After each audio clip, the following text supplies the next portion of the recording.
Usually terrific, Ian. Thanks for asking. Very glad to hear that. Now, the big news this week is coming out of the Supreme Court. We learned on Monday that the court allowed parts of President Donald Trump's travel ban to go into effect. Of course, the court will hear oral arguments on the case this fall. What are your thoughts on that?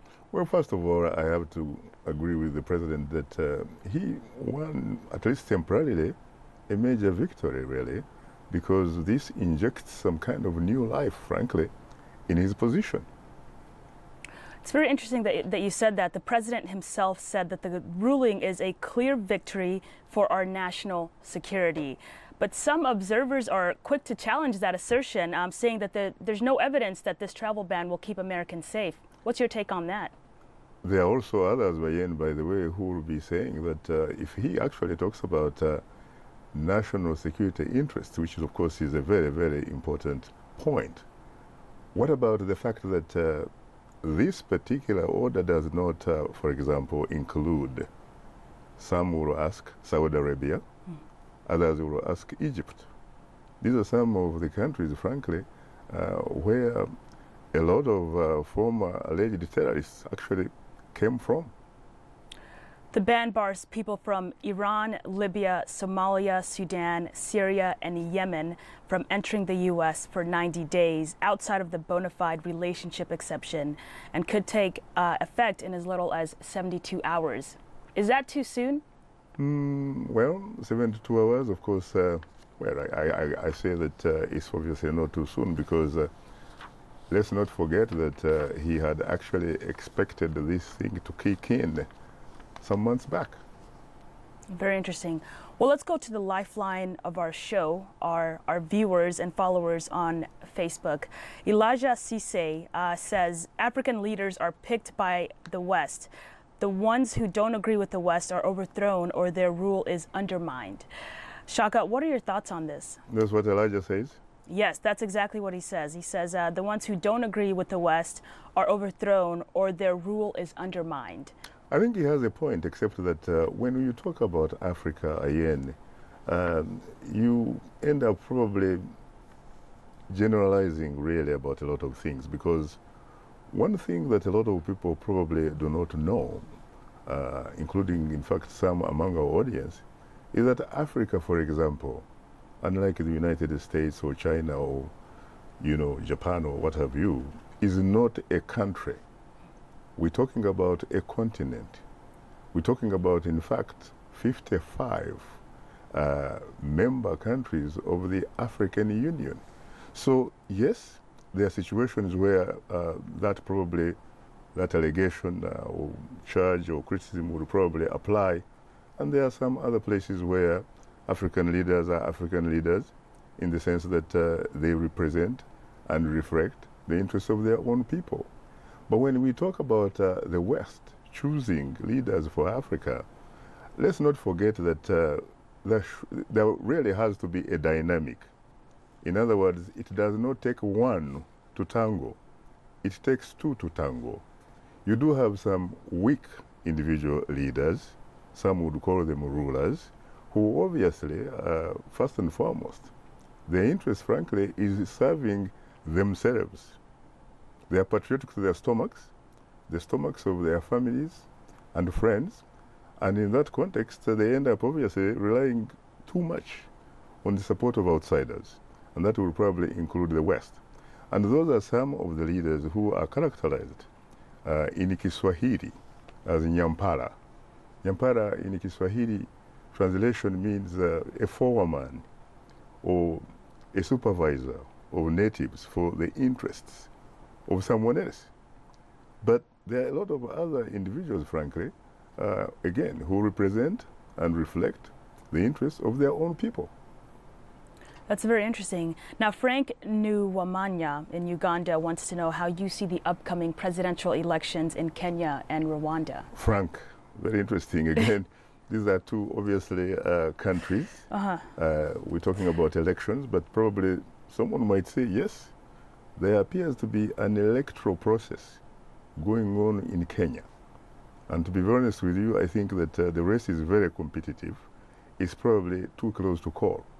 It could be anybody's race, whether it's the incumbent president, Uhuru Kenyatta, or whether it is the major opponent, former Kenyan Prime Minister Raila Odinga.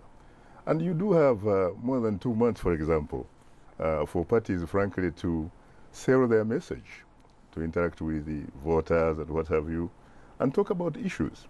But when it comes to Rwanda, there are people who will tell you that that is not an election. In their words, not mine, they will say, that is a selection. Kagame has been campaigning for that job since 1994. But the other opponents of Kagame have only about 3 weeks in which to sell their message again, so that they can compete for the highest office in the land. Kagame is in a position where he chooses, for example, the Electoral Commission. He controls the institutions, for example, of the military, the police, the intelligence, and what have you. So people will tell you, you know what? This is an election, for example, where you don't have to worry about who is going to win, because you know right from the beginning. It is a predetermined political environment. So the two really are very, very different, and they belong in two different leagues. Very interesting. In fact, we had a very heated debate last week on the Kenyan elections. Was there anything that struck you about that show? Anything new that you learned from last week's show on the Kenyan elections? Well, I think the important thing, frankly, is that you're going to have a debate in a sense. In other words, you have an environment, at least that allows for people to share their message. You have a media, for example, which is covering, you know, most of the important candidates, even though some will say that it seems to be tilted in favor of the incumbent and the ruling party, which is the Jubilee Party of Uhuru Kenyatta. But that is the traditional media. When it comes to the untraditional media, again, we're talking about the social media. That's where you have a balance, really. Everybody is involved, everybody is benefiting from it. But again, when you go to Rwanda, for example, the government even controls the social media. And in fact, when you talk about the traditional media, it basically talks about President, Major General, retired but not tired, Paul Kagame. He has even already started appearing, in fact, on some television, you know, interviews and stuff like that and what have you.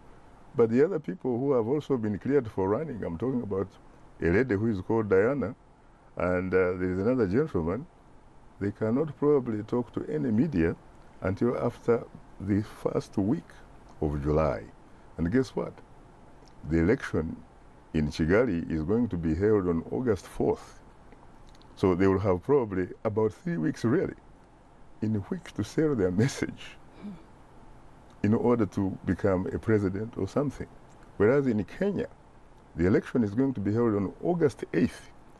And they are already, of course, campaigning. Well, from Kenya and Rwanda, let's go to Zambia, where our Facebook follower, Nelson Mwale, wants you to talk about the elections there. He says, the fact is Edgar Lungu did not lose the elections. How does he hand over power to the opposition who did not win? That probably, frankly, is a question that is above my pay grade, because first of all, there's a debate about whether or not, in fact, incumbent Zambian President Edgar Lungu actually won that election. He obviously didn't lose it, because if he had lost it, he probably wouldn't be in State House Lusaka. But he has behaved in such a way that he even causes some suspicion among some observers, really, as to whether, in fact, he's confident enough that he actually won. Because the manner in which he is treating his major opposition competitor, for example, or opponent, Hakainde Hichilema, to tell you the truth, for somebody that was found to be driving on the same road or same highway where the president's motorcade was, to be charged of treason, to turn that around and say this man was trying to overthrow the government, it leaves a lot to be desired.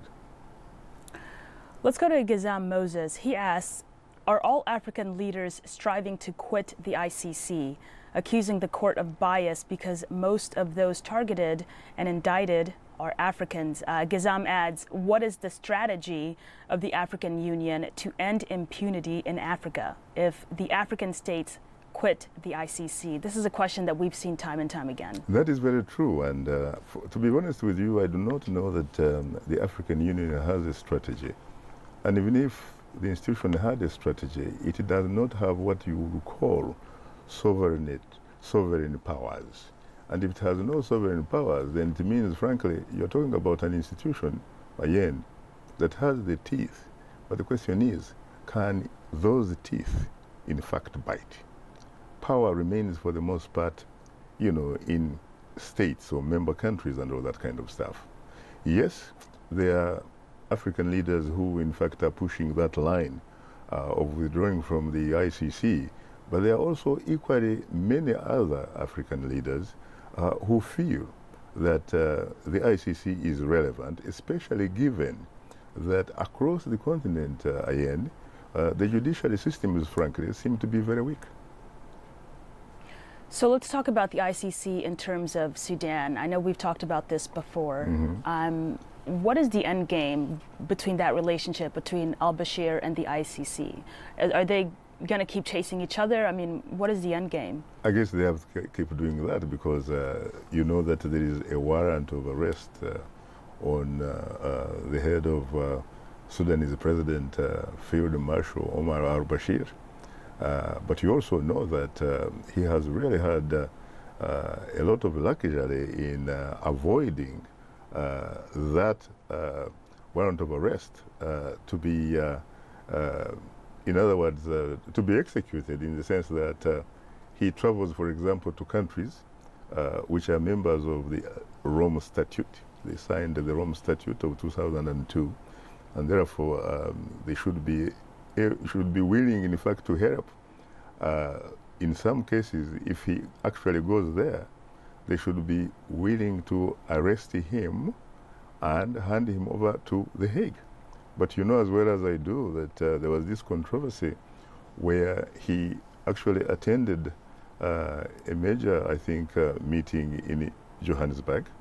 And South Africa happens to be one of those signatories, in fact, founding signatories of the Rome Statute.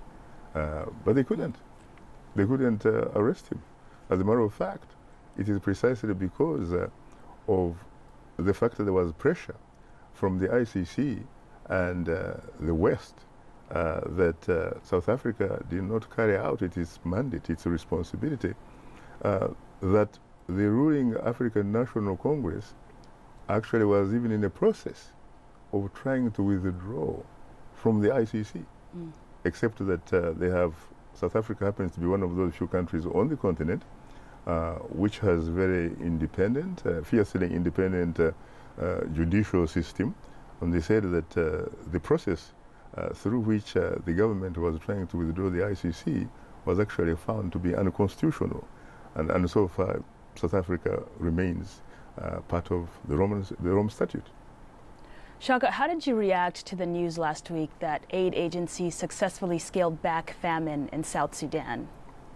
It is very disturbing, but then again, I guess the responsibility, frankly, has to be lying squarely on the door of President Salva Kiir Mayardit, because let's face it, has he in fact created the conditions that make it possible for the citizens of South Sudan to live in a manner that is dignified, in a manner, frankly, that they, where they can choose to live where they do, so that they can, in fact, realize, their potential.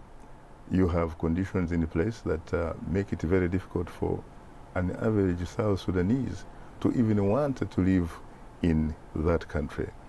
A lot of those people who are actually even living in that country, we're talking about almost 2 million human beings who are internally displaced. In other words, yes, these people are living on the soil of the Republic of South Sudan, but the fact of the matter is they are in fact refugees in their own country. You also have reports suggesting that on each given day, about 2,000 ordinary Sudanese actually flee the country to go to neighboring Uganda.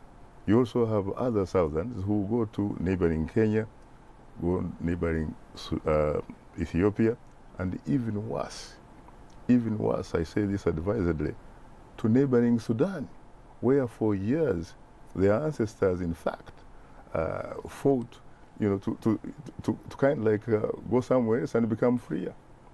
It's very, very unfortunate. It is, and 6 million people in South Sudan are going hungry. UNICEF said that that is the highest level of food insecurity that the country has seen. Can you believe that? You are talking about almost half the approximate population of the country. We don't even know, in fact, how many people, frankly, call themselves South Sudanese, because you don't have conditions that allow, for example, an exercise of a legitimate census even to occur. So when you talk about foreign, aid agencies stopping and what have you, I think they do that because it is increasingly becoming very difficult for them to do, frankly, what is expected of them. Because you can't do the kinds of things they do without the support and the consent and the help of the government of South Sudan, which obviously is headquartered in Juba and is headed by President Salva Kiir Mayardit. Absolutely. Let's go to a comment from Usher Mata. He asks, how do you compare the Africa of today to the Africa of the past? Very interesting. What's the progress report? Very interesting, of course. In some, I guess, very strange way, I probably represent a bit of the past, because I was very, very young growing up. For example, when a lot of the African countries got independence, I was, a young, very, very young kid. For example, when Ghana, on March 6, 1957, became the first indigenous black politically independent country, and the visionary leader, Dr. Kwame Nkrumah, the Osajefo. That was 1957. I was, again, a young boy when my country, Uganda, got independence on October 9th, 1962. I was young when neighboring Tanganyika got independence. They got independence a little bit earlier. I think it was December 1961. Now, of course, it kind of like joined, hands with the island of Zanzibar, which became independent in 1964 through what you would call a revolution, in fact, led by my cousin. He used to call himself Brigadier John Okello, who overthrew the Sultan. And of course, then later, Zanzibar, the island of Zanzibar and mainland Tanganyika merged to become the United Republic of Tanzania. I was young when Kenya became independent in 1963, and so on and so on. And it looked like it was a very exciting period. At the time, frankly, a lot of things seemed to function. In Uganda, for example, you didn't have problems with the transport, and it was within reach of your pocket. You simply walked to a main street, and there were these double-decker buses, just like the London buses, really. They would call them locally kabandole, which is, in the Uganda language, meaning kabandole. It could be Rutoro even saying, "Look at me," People were so proud. People felt that they were inspired to become the best they can be. Schools were functioning. If you were sick again, you didn't go to a hospital, you could go to a dispensary. And there were drugs there, and you had attention and all sorts of things. Yes, there were fewer universities. For example, there was only one university in the entire region, which was Makerere University, which had originally started as a constituent college of the University of London. And as a matter of fact, they used to award London degrees. Wow. Up to 1964. And then it became the University of East Africa. And then you had colleges, constituent colleges in Nairobi. It used to be called University College Nairobi. Then you had University College Dar es Salaam, where you had the only place you could go and study law. So these were great times and what have you. And people, frankly, thought that yote yanawezekana, in Kiswahili, meaning everything is possible.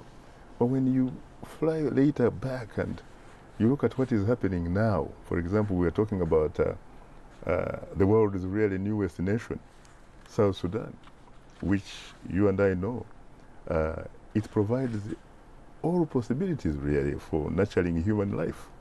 You have both human and natural resources. So all you need, frankly, is to figure out a way how to harness, some of this potential so that people can move on to be super doctors, super professors, super nurses, great generals, pilots, and you name it. But it's not happening. You would go to a country like Uganda. Those dispensaries I was talking about, hospitals I was talking about, yes, they are there. The problem is, do they in fact work? The elite, some of them, if their children, for example, get sick, or their relatives, they send them to South Africa, or to India, or to Europe, or North America.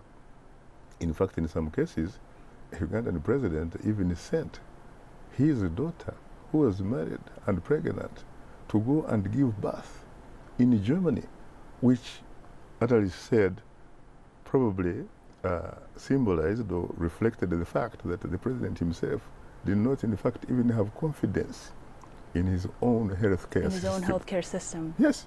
You find lots of doctors from Uganda working in South Africa, in Europe. You find doctors from Nigeria working all over, including here and what have you. But if you go to Lagos, you are pretty much going to meet the same kind of circumstances that I was attributing to the scenario in Uganda. The same thing is happening in Tanzania. The same thing is happening in Malawi. If you meet somebody who comes from Burundi, he will tell you the same thing. You meet somebody who comes from Sierra Leone, they will tell you the same thing. DRC, Angola, you name it. We have a problem. We do have a problem. Yes. So how do we reverse course? Well, I think that Africa, sometimes we talk about how it probably suffers from a leadership deficit. I think there were some great leaders who we can very proudly look at as the founding fathers. And maybe they were great in their own ways, perhaps because of the type of political adversary they were dealing with. Now we have some leadership that at one time was actually wrongly characterized by American President Bill Clinton as a new breed of African leaders, the beacons of hope for African democracy. He talked about Isaias Afwerki of Eritrea. He talked about then Meles Zenawi of Ethiopia. He talked then about Yoweri Museveni of Uganda. He talked about people like Paul Kagame of Rwanda. But when you talk about the beacons of hope for democracy, when you begin from Asmara, you go through Addis Ababa, through Kampala, Kigali, where do you find democracy here? There is a problem. And in fact, the answer, frankly, is democracy. The answer is openness. The answer is people to have that sort of freedom they need in order to make informed decisions. We're talking about where someone will tell you that in all life it is about action and passion. And to ignore the actions and the passions of your time or your generation, again, is to risk having not really lived at all. Sort of occupying space, really. It seems to me that the modern day Africa is in fact the moral equivalent of occupying space. That's a great segue into our last question from Gracious Dash from Uganda. She says, what is your take on the influence of democracy on media freedom and its status as a fundamental human right? First of all, to be honest with you, if you are someone that is working in the media cannot really work unless there is space. In some situations where space has not occurred, the media has actually acted as an agent that creates a little bit more space. So in order for information to flow, in order for people to benefit from their media platforms, they need a sort of democracy. They need the freedom to be able to think, to associate, to worship, and they need above and beyond the freedom of press, the freedom of media. Even a former US president, Barack Obama, once said, even with prosperity, without freedom, the freedoms of expression, for example, is almost tantamount to a form of fundamental poverty. I couldn't agree with him more. And I have a feeling we're going to touch on some of those statements on tomorrow's show. Tell us about that. Tomorrow, Ian, we're going to be having a conversation, of course, with the director of the Voice of America, Amanda Bennett, and the Africa Division Director, Negusi Mengesha, about their recent East African trip. It is called the Voice of America Initiative to Africa. So I think there's going to be a lot that we're going to be talking about, and I'm very, very glad, at least for the Ugandan audience, to announce that I have actually learned that the program, Straight Talk Africa edition of tomorrow, is actually going to be broadcast, aired live on NBS television. So everyone can watch. 9:30 p.m., 10:30 p.m. East African local time. We go for it. It's going to be a great discussion. In fact, I've been reading a lot of the Facebook comments on tomorrow's show so far, and it looks like a reoccurring thought or suggestion is that VOA put in more studios on the continent and partner with more universities and schools there. Well, I have to say that, of course, those questions will be above my pay grade, but I will be having the appropriate people the who director can actually answer herself. them. Absolutely. Well, Shaka, thank you so much for being here today and answering all of our questions. We do appreciate that. You're most welcome, Ian. And thank you all for joining us today on this edition of Shaka Extra Time. We'll see you guys next week. All right. That was great.